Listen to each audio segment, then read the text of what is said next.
Good morning. So, this probably has nothing to do with the talk today, but images sort of took me here.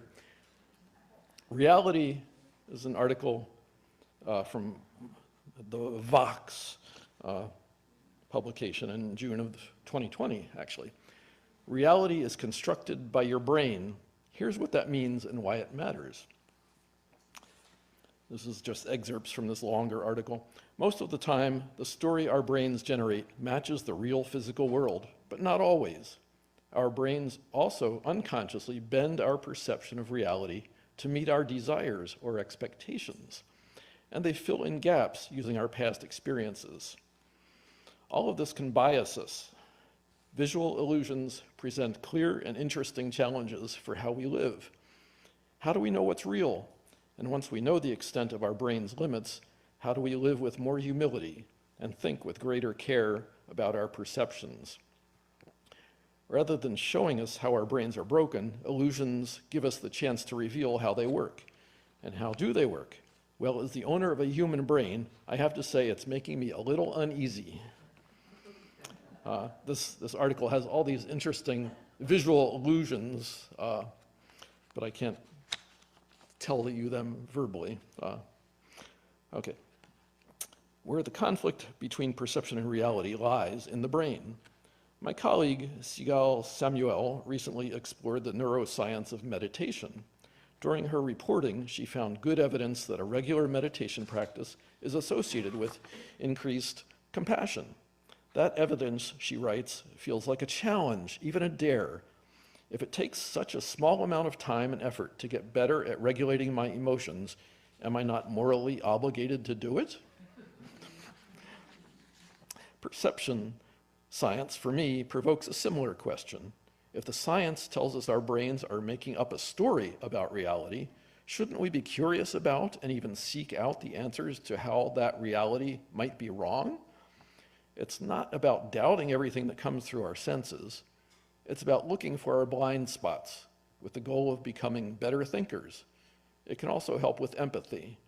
When other people misperceive reality from our perception, we may not agree with their interpretation, but we can understand where it comes from.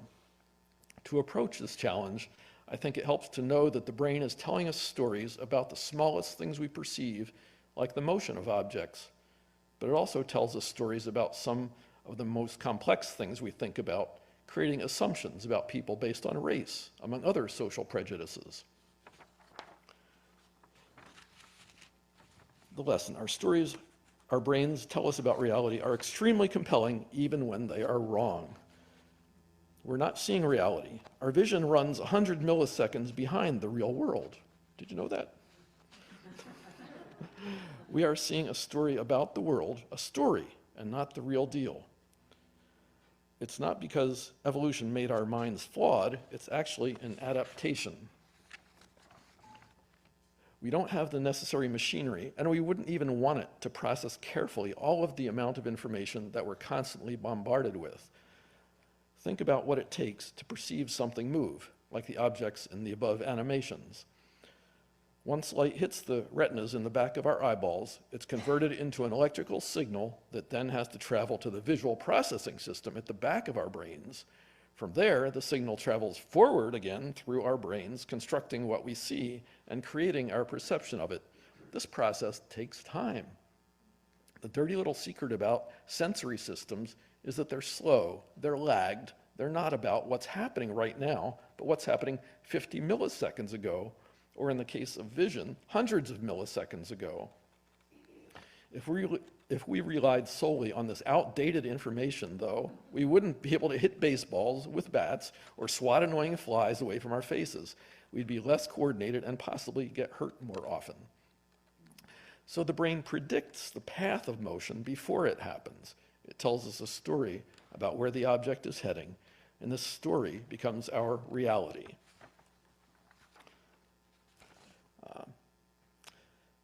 So what we experience as consciousness is primarily the prediction, not the real-time feed. The actual sensory information just serves as error correction. If you were always using sensory information, errors would accumulate in ways that would lead to quite catastrophic effects on your motor control. Our brains like to predict as much as possible, then use our senses to course correct when the predictions go wrong. This is true not only for our perception of motion, but also for much of our conscious experience. The brain tells us a story about the motion of objects, but it also tells us stories about more complicated aspects of our visual world, like color. You remember the dress, right?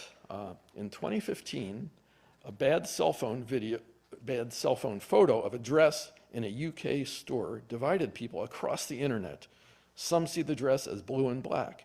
Others see it as white and gold. A neuroscientist at NYU believes he figured out the difference between those two groups of people. His hypothesis is that people make different assumptions about the quality of light that's being cast on the dress. Is it in bright daylight or under an indoor light bulb? By unconsciously filtering out the color of light we think is falling on an object, we come to a judgment about its color.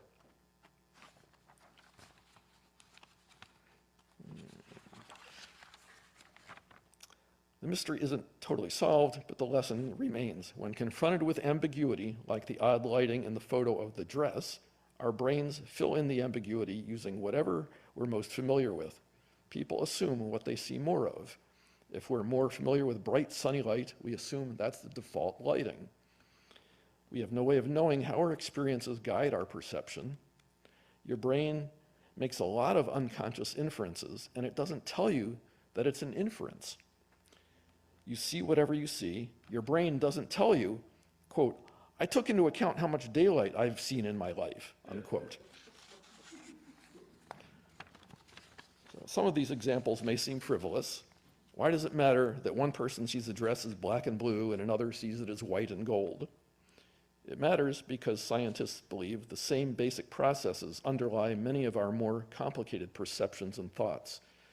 Neuroscience then can help explain stubborn polarization in our culture and politics and why we're so prone to motivated reasoning.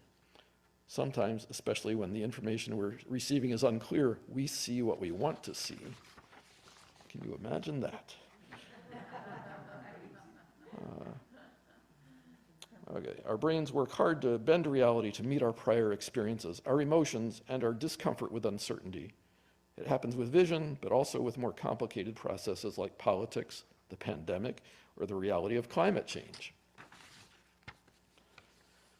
I don't want people to read this and think we can't believe our eyes or we can't incorporate evidence into our thinking. Instead, the illusions and science behind them raise a question. How do we go about our lives knowing our experiences might be a bit wrong?